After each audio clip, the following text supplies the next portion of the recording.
evening, everyone, and welcome.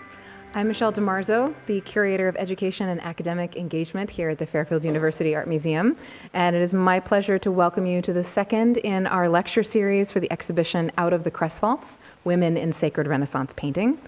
For those in the room, I hope you've been able to see the exhibition in person. In fact, I know several of you have been to the exhibition several times in person. For those of you who are watching the live stream, we hope that you will visit our website, which is fairfield.edu/museum/Kress Vaults, where you can experience a virtual tour of the show.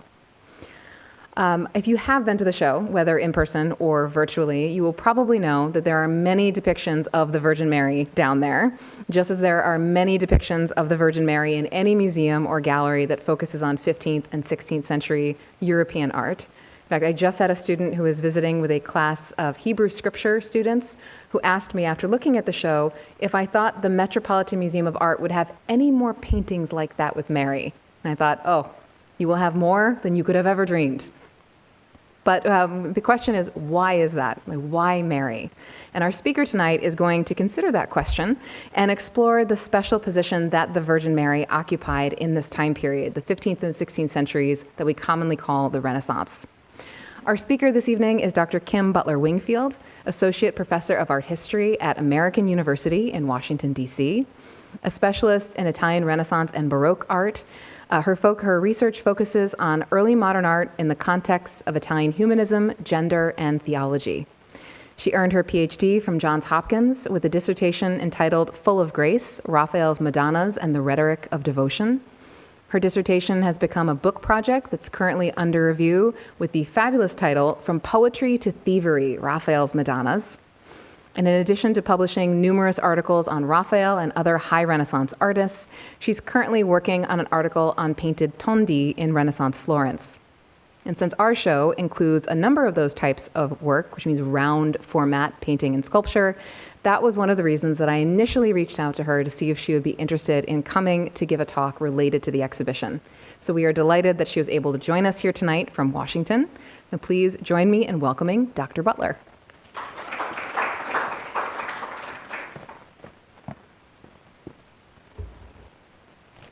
Thank you so much. It is a true pleasure to be here. And imagine, as someone who works on Raphael's Madonnas, I entered the room and there is a wonderful copy of a Raphael Madonna hanging above the fireplace. So that was a nice little lucky charm. And thank you to Dr. DiMarzo for the invitation to be here tonight. And I congratulate her on the success of a real gem of an exhibition. Okay. One can't deny the central place Madonna paintings held in artistic innovations in the Renaissance. One factor fueling this phenomenon was simply the great demand for images of Mary, whose cult was at a historical high point in this period. The rise of incarnationist theology in the 14th century, the belief that Christ's taking on tangible human flesh represented the key moment in salvation, fueled Mary's cult. For, as theologians such as the Franciscan Bernardino de Busti stressed, Christ's sacrificial flesh came from Mary's fleshly matter alone. Christ's soul was one with God, but his human flesh and blood derived exclusively from the material and many believed immaculate body of his mother. According to the prevailing incarnationist theology, the flesh of mother and child was, in short, one. This premise was reinforced by the concomitant rise of the doctrine of the Immaculate Conception of the Virgin, the belief that Mary, alone with Christ, and Adam and Eve before the fall, were created with immaculate bodies, that is to say, in a state of perfect grace.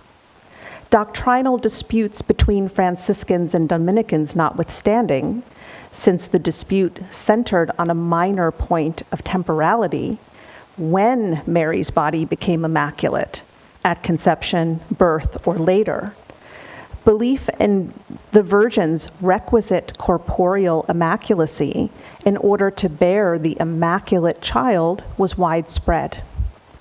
Immaculate Conception doctrine became even more popular due to its promulgation by the Franciscan Pope Sixtus IV, who appended significant indulgences to its liturgical masses in the late 1470s and early 1480s.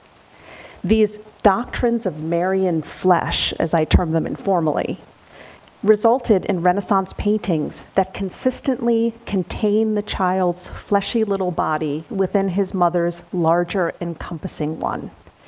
In so doing, formally stressing the fact that he is a product of her fleshly matter.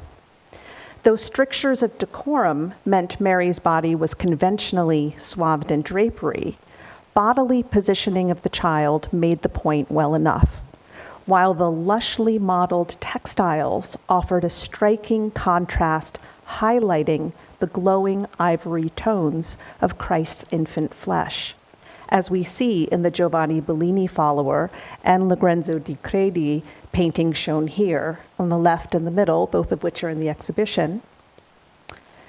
Michelangelo, in his Bruges Madonna, shown on the far right, went so far as to position the infant between her legs, invoking parturition.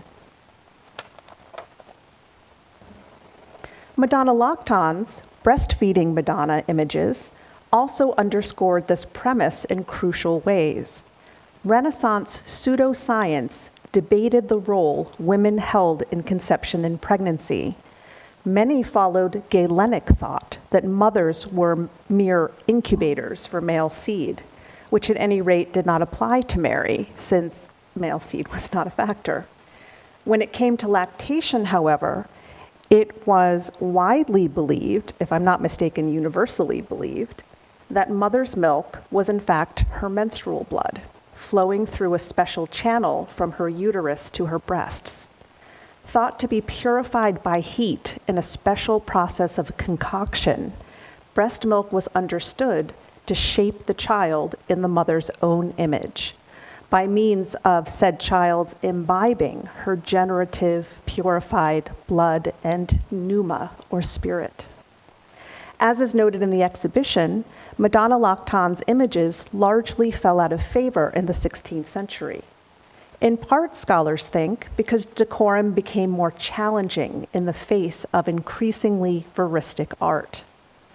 Though less frequent, powerful Lactan's imagery did persist on the part of artists interested, I would argue, in continuing to foreground the agency of Mary's intercessory material body as the source of the salvation promised by her sons.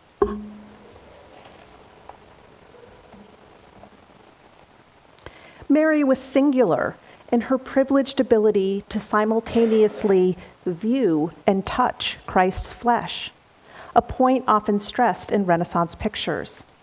Although touch held the lowest position in hierarchies of the senses, the famous humanist Marsilio Ficino aligned touch with an idea of touch as bodily sense versus sight's alignment with the intellect. The idea of touch as bodily sense could be understood as a positive when situated in a doctrinal view of mutual corporeality, offering a context for the formal emphasis on the Virgin's privileged caressing of the child born of her flesh.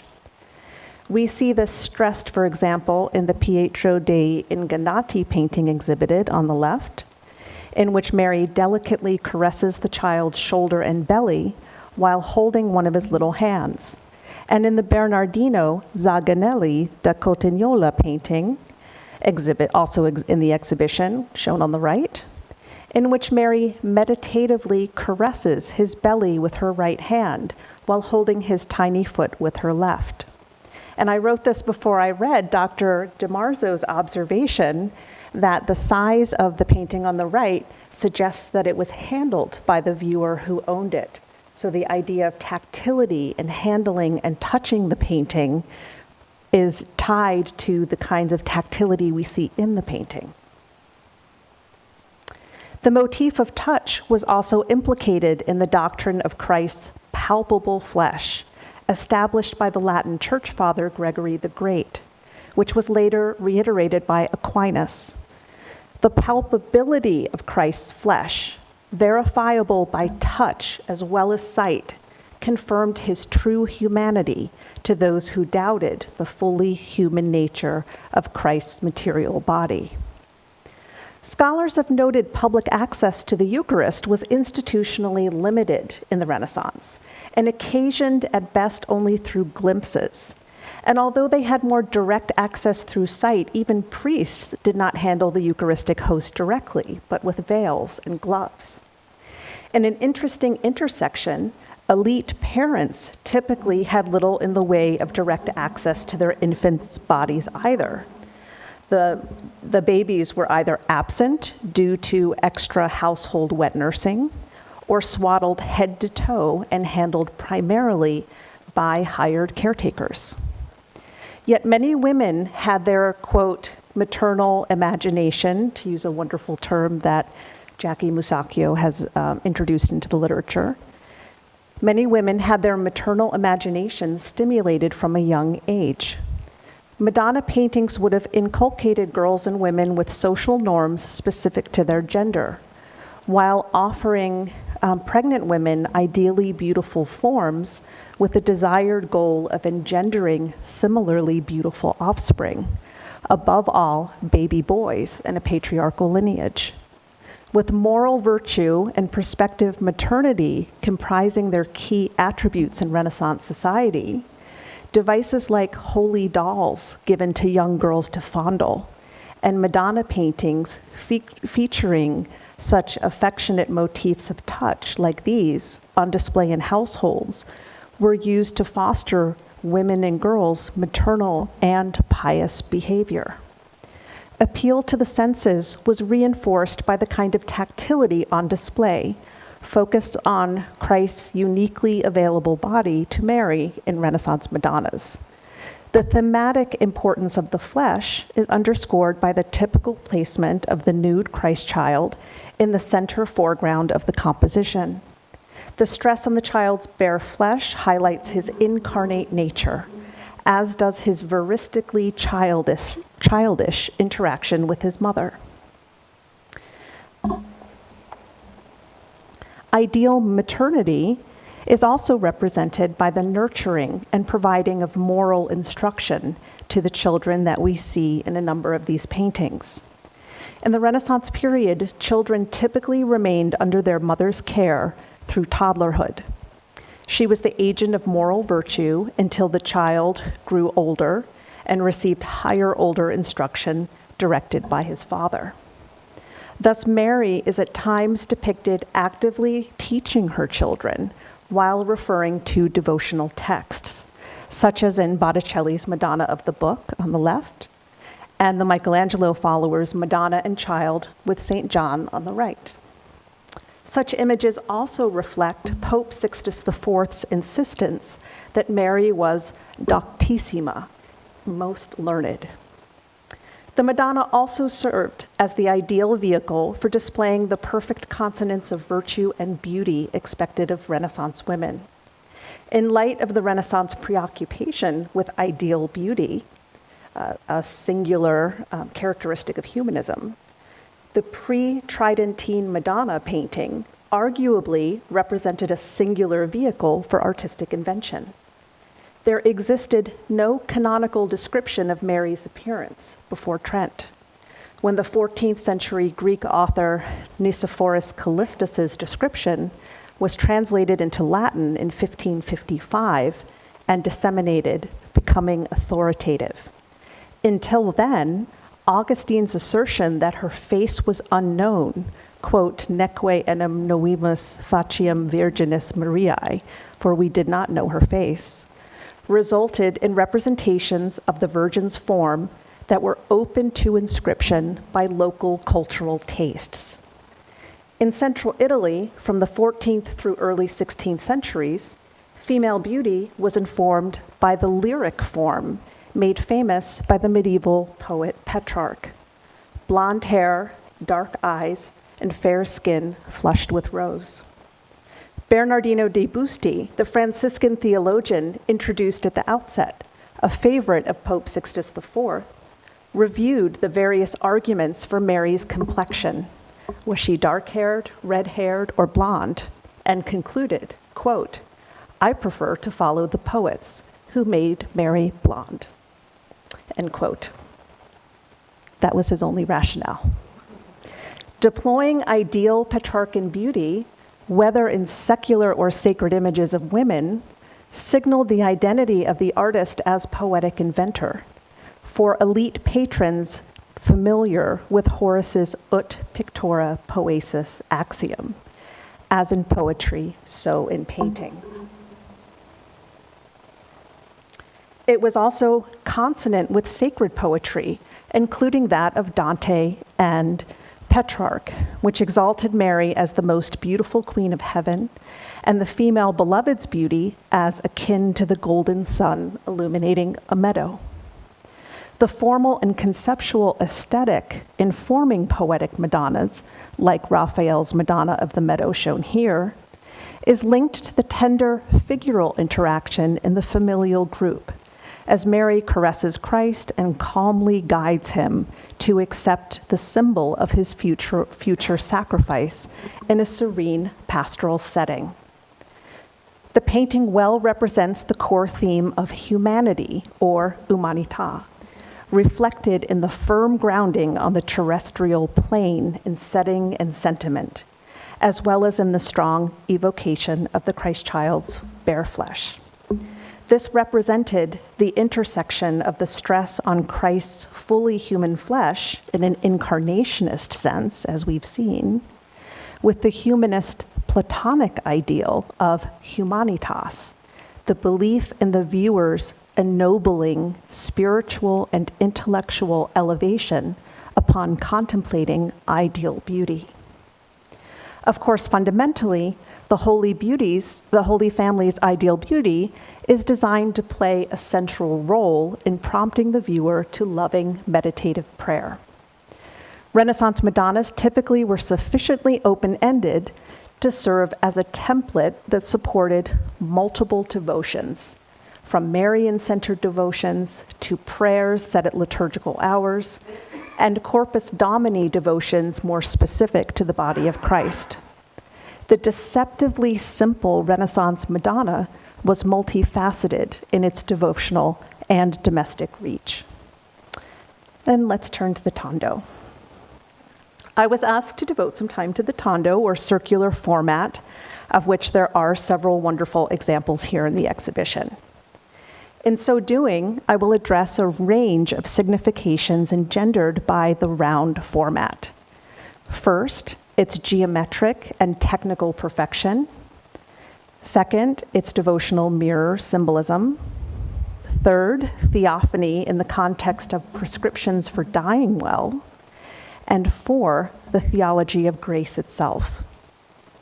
When artists took up the challenge of the tondo format in the 15th century, they were demonstrating interest in a specifically Florentine class of paintings, and a class in which images of the Virgin and Child predominated.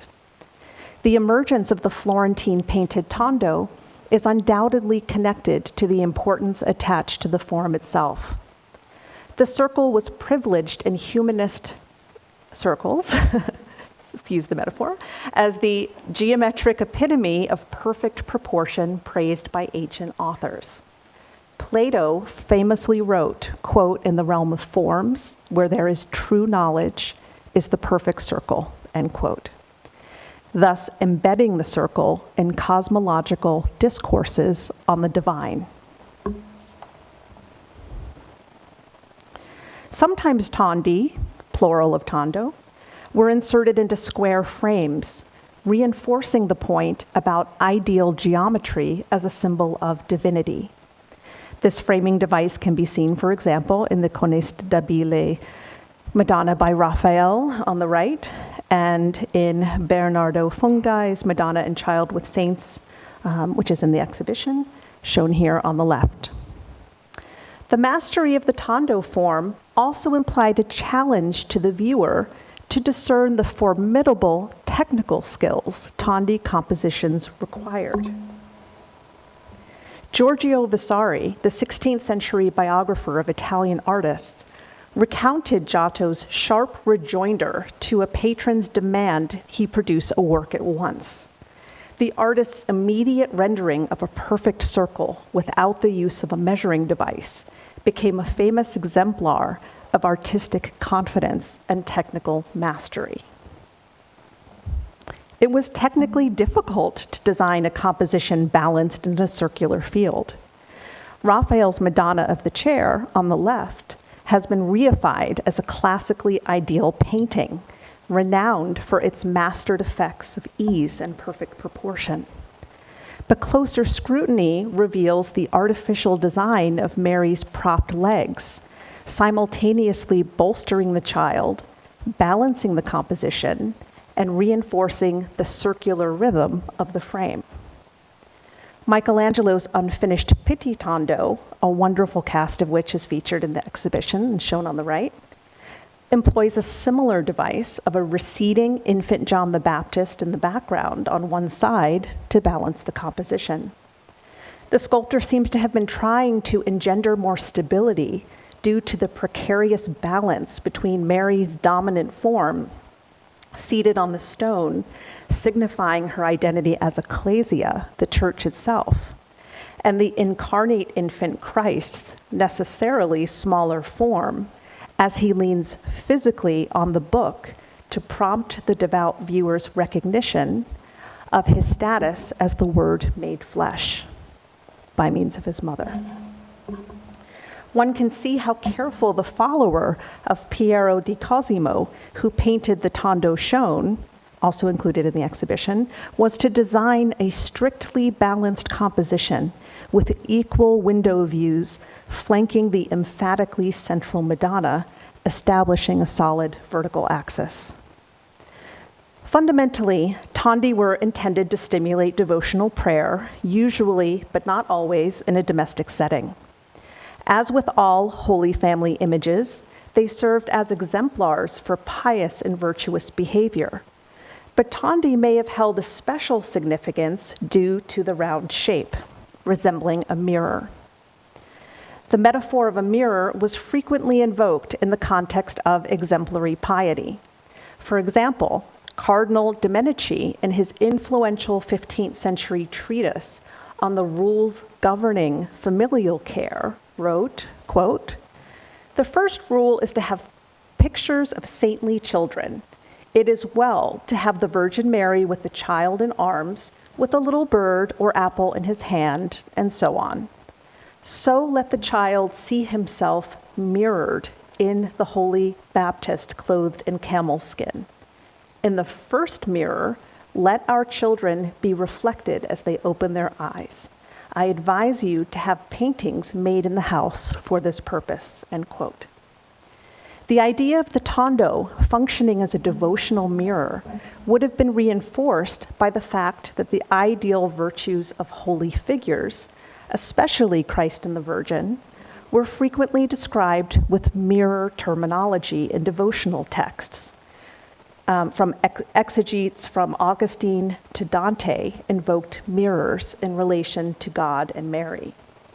Eusebius wrote, quote, "The mirror gives an image which is clearer, cleaner, and brighter than the most noble part of our soul," end quote. In addition to supporting daily devotional practices, religious virtues, and ideal domesticity, tondo may also have conveyed symbolism tied to theophanies, and perhaps specifically the beatific vision in the context of the art of dying well. Scholars have long recognized the formal importance of the rondelles found in Quattrocento in the 15th century funerary sculpture to the development of the Florentine painted tondo. As we shall see, the placement and function of such rondelles may have had an influence that went beyond form. It has been argued that the message of the new 15th century humanist tomb designs was eschatological, emerging out of mid-14th century doctrinal debates on the issue of mortal death and divine presence. Pope Benedict XII had reasserted the prevailing view that divine vision and presence were granted the righteous man at the moment of death. In so doing, he contested his predecessor, John the 22nd's, controversial claim that the beatific vision could not be granted to the soul or body alone, but only upon humankind's bodily resurrection on Judgment Day. Consequently, the innovative funerary structures carved by the Rossellino brothers, shown here, with their integration of prominent Madonna and Child tondi, can be understood to support Benedict's view, demonstrating that through faith and good works, the deceased had attained the beatific vision at the time of death. The argument is supported by the formal and conceptual derivation of the tomb rondel from the ancient clypeus, which often represented portraits and conveyed strong connotations of imperial power and presence. Originating in antiquity from painted circular shields and adapted into early Christian and Byzantine art, these portraits contained in circular frames denoted apotheosis and, in a Christian context, divine presence. It seems clear that the association of the clypeus with imperial divine presence was understood by the Quattrocento artists who recovered the form. This conceptual framework was signaled by the visual language of one of the earliest independent tondi, Luca della Robbia's Fortnum Madonna of the late 1420s. The fact that the figures are seated on a bank of spiritelli makes the visionary context very clear, while the halos of the sacred persons, the circular pictorial field, and the curving lines of the figural composition are mutually referential. Similarly, in Donatello's Miracle of the Speaking Babe, bronze relief made for the Padua High Altar in the mid-1440s, a Virgin and Child rondel is set high upon the wall, presiding over the miracle taking place below. The implication of material presence is suggested by the Virgin's mantle slipping out over the bottom edge of the frame into the real space of the room below. The relevance of the clypeus to the origin of the painted tondo is also suggested by what we know about the placement of such tondi. The documentary evidence thus far indicates that tondi were commissioned predominantly for Florentine palace interiors, normally hung in the bedroom or adjacent room to the bedroom, where they would have served private devotional practices. Available evidence also suggests that tondi were placed high up on the wall, di sopra, according to at least one inventory, and possibly over the door, as in a Pinturicchio frescoed tondo that we'll see shortly.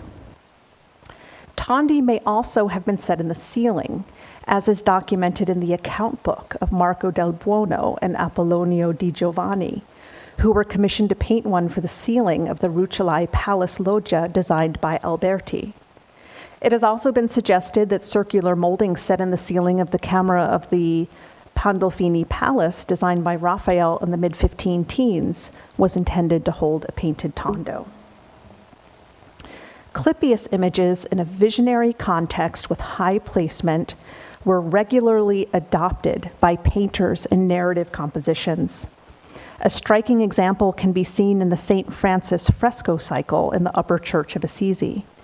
In the Death of St. Francis, Giotto's design took an innovative approach to the characteristic iconography of the scene, with the saint's soul being borne up to heaven in the form of a clypeus. A brilliant invention on the part of the artist, the clypeus presents Francis in the form of an alter Christus icon. Thus, his ascending soul likewise represents the holy presence invested in the cult of images, inaugurated upon his death. That is to say, it appears that the clypeus becomes a painted tondo. In the Quattrocento, numerous examples of similarly clypeate citations appear in painting that are formally similar to a number of independent panel tondi, from Fra Angelico and Mazzolino to Andrea del Sarto and to Raphael, who employed clipiate imagery in devising a profound theological expression of Eucharistic presence in the Vatican Signatura Disputa. The assumption that tondi were painted for the townhouse camere, or bedrooms, while statistically probable, should not be taken for granted, since the conceit of divine presence deriving from the clipius form would have had equally strong implications for the function of an altarpiece. Indeed, Raphael's Alba Tondo may have been sent by the humanist Paolo Giovio to his Episcopal church in Nocera dei Pagani, where it functioned as an altarpiece. Another piece of evidence elaborates upon the possibility of theophany in the context of death rites invoked by the painted tondo, the famous woodcuts featured in the Dominican friar Savonarola's Sermon on the Art of Dying Well. In the text, Savonarola urged Florentines to keep a crucifix in their bedroom so that contemplating it on their deathbeds, they might die a righteous death. Savonarola suggested that the only way to escape the temptations of the devil, who would seek to keep one from dying in a state of grace, is to immerse oneself in intense, absorptive devotional prayer focused on the cross, and thus avoid the distracting thoughts the devil puts in a dying person's fantasia or imagination. In composing the scene described in the text, the illustrator made a telling change that presumably reflected contemporary trends in lay piety, substituting a Virgin and Child tondo for Savonarola's prescribed crucifix in the bedroom. The overall formal similarity to the humanist tombs, as in the placement of the tondo high up on a peduccio and the design of the dying man reclining on his side, strongly suggests that the painted tondo retains the idea of divine presence, with specific reference to the beatific vision. This connection can be seen, for instance, in a tomb design connected to Andrea Sansovino, shown on the right, now in the Uffizi, which is developed around the conceit that absorption in a devotional text results in a visionary appearance of the Madonna and Child.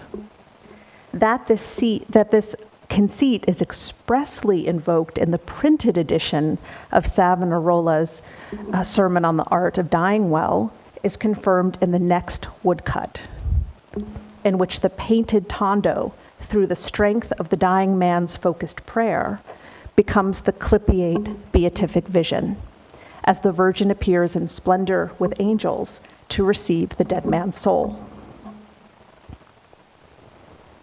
These woodcuts, together with Savonarola's texts, suggest that in addition to serving day-to-day devotional practices, including prayers for the successful conception of children, Virgin and Child tondi may have functioned as spurs to the art of dying well. Thus, their form referred to the belief that contemplating the painting upon one's deathbed, which would inspire both faith and the good work of prayer, could assist Florentines to a righteous death and the attainment of grace with the gift of the beatific vision. In addition to other historical anecdotes connecting Marian paintings to devotional practices at the time of death, such as a father's sorrowful recounting of his son's kissing and praying to a Madonna painting as he lay dying, Savonarola elsewhere wrote explicitly of the ideal that the Virgin come, quote, in persona at the moment of death. He wrote, quote, as one reads, Mary has deigned in that hour of death to extend her compassion and come in persona, to conduct him to the holy paradise, end quote. The power of prayer to activate visionary presence and the mystery of divine revelation to purchasers of tondi is further implied by the fact that some include details of revelatory curtains, as we can see in the Botticelli and Raphael workshop examples shown. Documentary evidence indicates the purchase of actual curtains and candelabra to adorn such paintings as well. The theme of reciprocity is at the heart of the Tondo form. For the trope of continuity, the circle that has no beginning or end is the most commonly invoked in contemporary discussions of the form. The theology of grace is rooted in an ideal of reciprocity and gift-giving. There are two kinds of grace in Catholicism: unmerited grace, which was called gratia gratis, which is given freely and in unmerited contexts, such as the Roman soldier Saul receiving divine light and a spiritual conversion despite his sinfulness. Cooperating grace, gratia cooperans, allows for cooperation in salvation. When one prays, takes a sacrament, or in the Renaissance, purchases indulgences, one cooperates with God's plan and merits to a degree in a harmonious cycle of bestowal and reception of favors. In antiquity, the perfectly harmonious cycle of the bestowal and reception of favors entailed by grace is beautifully expressed in the Senecan conception of the perfect liberality of the three graces, as depicted in Botticelli's Primavera. Seneca wrote, quote, "Why do the sisters hand in hand dance in a ring that returns upon itself? For the reason that a benefit, passing its course from hand to hand, returns nevertheless to the giver. The beauty of the whole is destroyed if the course is anywhere broken, and it has most beauty if it is continuous and maintains an uninterrupted succession." End quote. The beauty of the graces, companions of and synecdoche for Venus herself in Botticelli's painting, is thus really a metaphor for the proportional, and we may note here perfectly circular, cycle of bestowing and returning grace. According to this model, one who has grace receives grace, and therefore can bestow it on others. Mary exemplified cooperating grace when she assented to Gabriel's Ave Maria, agreeing to cooperate in God's divine plan. She then gifted, sorry to those of you who don't like that term, Christ to humankind by means of her flesh and blood, and became the chief intercessor, intermediary between God and man, bestower of gifts. Michelangelo cleverly framed Mary's grace in his Doni Tondo dating to 1506. Michelangelo would return to what this essay terms the grace of Mary, the kind of reciprocal bodily grace of Mary throughout his career. The Doni Tondo, commissioned by his fellow Santa Croce parishioner, a Franciscan church very devoted to Mary, Angelo Doni, draws upon Crouching Venus sculpture to formulate an especially potent Mulier Fortis image. Mulier Fortis is a strong, powerful woman, and Mary was praised in Franciscan panegyrics in particular as a Mulier Fortis, basically physically and emotionally strong like a man, unlike ordinary women.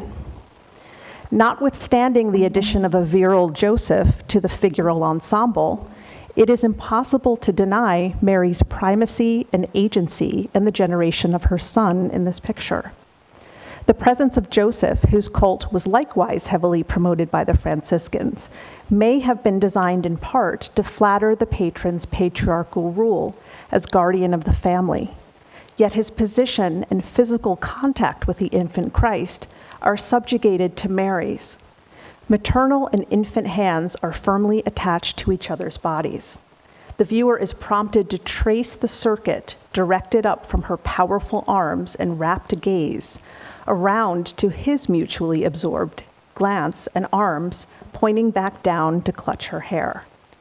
Michelangelo's gorgeous modeling of flesh tones, something for which he rarely gets sufficient credit, and his decision to expose the full length of her foreshortened left arm successfully communicates in a highly tactile manner the importance of her corporeality.